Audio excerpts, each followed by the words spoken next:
नमस्कार, मैं मणिराज। पुस्तकालय में आपका स्वागत है। श्रीमद् भगवद गीता, अध्याय 1, श्लोक संख्या 1। धृतराष्ट्र उवाच धर्मक्षेत्रे कुरुक्षेत्रे समवेतायुयुत्सवः मामकाः पांडवाश्चैव किं कुर्वत् संजय। शब्दार्थ।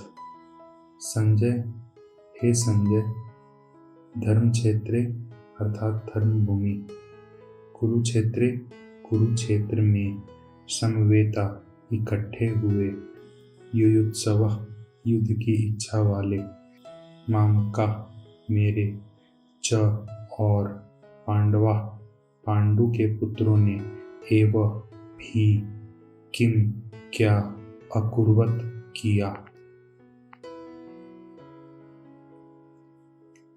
वाक्यार्थ। हे संजय, धर्मभूमि कुरुक्षेत्र में इकट्ठे हुए युद्ध की इच्छा वाले मेरे और पांडु के पुत्रों ने क्या किया। व्याख्या या भावार्थ। धर्म क्षेत्रे कुरुक्षेत्रे, क्षेत्र अर्थात भूमि, कुरुक्षेत्र में देवताओं ने यज्ञ किया था। राजा कुरु ने भी यहाँ तपस्या की थी। यज्ञ आदि धर्म संबंधित कार्य होने से इसे धर्म भूमि तथा राजा कुरु की तपस्या भूमि होने से इसे कुरुक्षेत्र कहा गया। इसी कारण धृतराष्ट्र ने इसे धर्म क्षेत्र कुरुक्षेत्र कहा।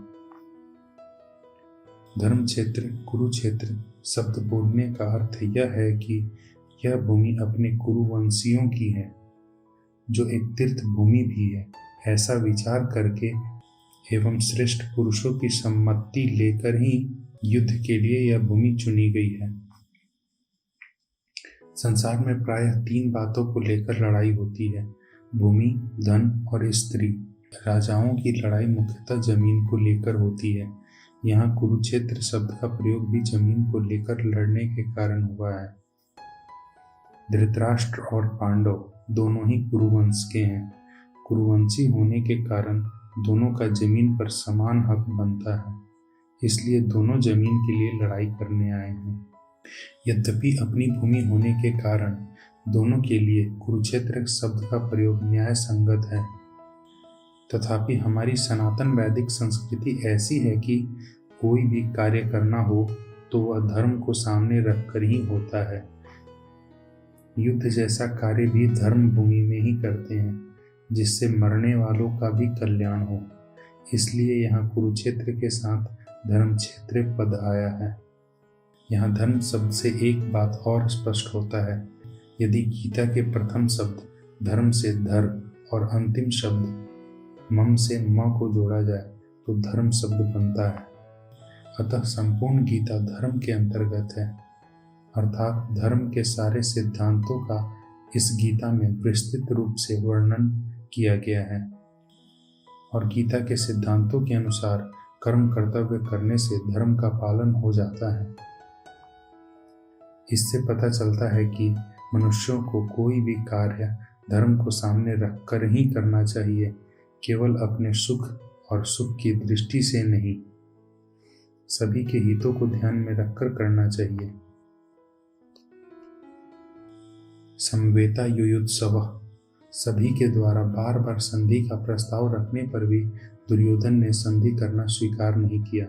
भगवान श्री कृष्ण के द्वारा 5 गांव मांगे जाने पर दुर्योधन ने स्पष्ट किया कि बिना युद्ध के तीखी सुई की नोक जितनी भी जमीन पांडवों को नहीं देगा।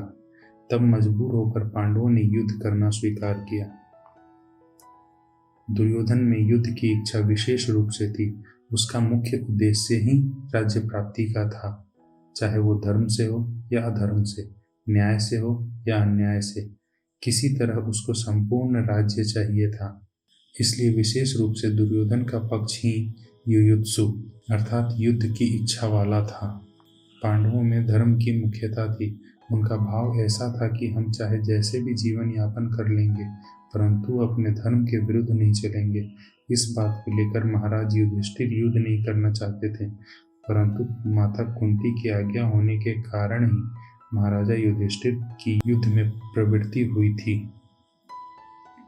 माता कुंती बड़ी सहिष्णु थी, परंतु दो बातों को लेकर उन्होंने भगवान से विपत्ति का वरदान मांगा था, जिसमें पहली बात द्रौपदी का चीरहरण था, जिसमें पुत्रवधू द्रौपदी को दुर्योधन आदि दुष्टों ने भरी सभा में नग्न कर अपमानित करना चाहा। ऐसी घृणित चेष्टा करना मनुष्यता नहीं है। और दूसरी बात, भगवान श्री कृष्ण पांडवों की ओर से शांति दूत बनकर संधि का प्रस्ताव लेकर हस्तिनापुर गए तो दुर्योधन, दुशासन, कर्ण, शकुनी आदि ने भगवान को कैद करना चाहा। इन दो कारणों से कुंती के मन में यह विचार हुआ कि इन दुष्टों के जीवित रहने से पाप बढ़ते चले जाएंगे, जिससे बहुत नुकसान होगा। इसके फलस्वरूप माता कुंती ने पांडवों को युद्ध के लिए आज्ञा दी थी, अर्थात केवल मां के आज्ञा पालन रूप धर्म से ही युधिष्ठिर युद्ध की इच्छा वाले हुए हैं। तात्पर्य यह है कि दुर्योधन आदि राज्य को लेकर युयुत्सु थे, परंतु पांडव धर्म को लेकर युयुत्सु बने थे। मामका पांडवाश्चैव, पांडव धृतराष्ट्र जो उनके पिता के बड़े भाई थे, उनको पिता के समान समझते थे और उनके द्वारा अनुचित आज्ञा देने पर भी उचित अनुचित का विचार न कर उनकी आज्ञा का पालन करते थे। अतः मामका पद के अंतर्गत कौरव और पांडव दोनों आ जाते हैं। फिर भी पांडवा पद अलग देने का तात्पर्य है कि धृतराष्ट्र का अपने पुत्रों तथा पांडु के पुत्रों में समान भाव नहीं था, पक्षपात था, अपने पुत्रों के प्रति मोह था। धृतराष्ट्र के मन में द्वैधी भाव था कि दुर्योधन आदि मेरे पुत्र हैं, युधिष्ठिर आदि नहीं। इस भाव के कारण दुर्योधन का भीम को विष खिलाकर जल में फेंक देना, लाक्षागृह में पांडवों को जलाने का प्रयत्न, पांडवों के साथ छल पूर्वक जुआ खेलना आदि कार्य करने में दुर्योधन को धृतराष्ट्र ने कभी मना नहीं किया, कारण कि उनके भीतर यह भाव था कि अगर किसी तरह पांडवों का नाश हो तो मेरे बेटों का राज्य सुरक्षित रहेगा। इस कारण उन्होंने अपने पुत्रों के लिए मामका और पांडु के पुत्रों के लिए पांडवा पद का प्रयोग किया है, क्योंकि जो भाव भीतर होते हैं वे ही प्रायः वाणी से बाहर निकलते हैं। इस द्वैधी भाव के कारण ही धृतराष्ट्र को अपने कुल के संहार का दुख भोगना पड़ा। इससे सभी मनुष्यों को यह शिक्षा लेनी चाहिए कि वह अपने मन में घरों, गांवों, देशों और संप्रदायों में द्वैधी भाव अर्थात अपने पराये का भाव न रखे। द्वैधी भाव से प्रेम स्नेह नहीं होता, इसके विपरीत द्वेष, कलह, ईर्ष्या आदि होती है। यहाँ पांडवा पद के साथ एवं पद देने का तात्पर्य है कि पांडव तो बड़े धर्मात्मा हैं, अतः उन्हें युद्ध नहीं करना चाहिए, परंतु वह भी युद्ध के लिए रणभूमि में आ गए हैं, तो वहां आकर उन्होंने क्या किया। किम कुर्वत, किम शब्द के 3 अर्थ होते हैं, विकल्प, निंदा और प्रश्न। युद्ध हुआ कि नहीं, इस तरह का विकल्प नहीं हो सकता है, क्योंकि युद्ध शुरू हो चुका है। और युद्ध शुरू हो चुका है तो मेरे और पांडु के पुत्रों ने यह क्या किया जो युद्ध कर बैठे, उनको यह युद्ध नहीं करना चाहिए था। ऐसी निंदा या आक्षेप भी यहाँ नहीं लिया जा सकता। यह किम शब्द का अर्थ प्रश्न है। धृतराष्ट्र संजय से छोटी बड़ी सभी घटनाओं को अनुक्रम से विस्तार पूर्वक जानने के लिए प्रश्न कर रहे हैं।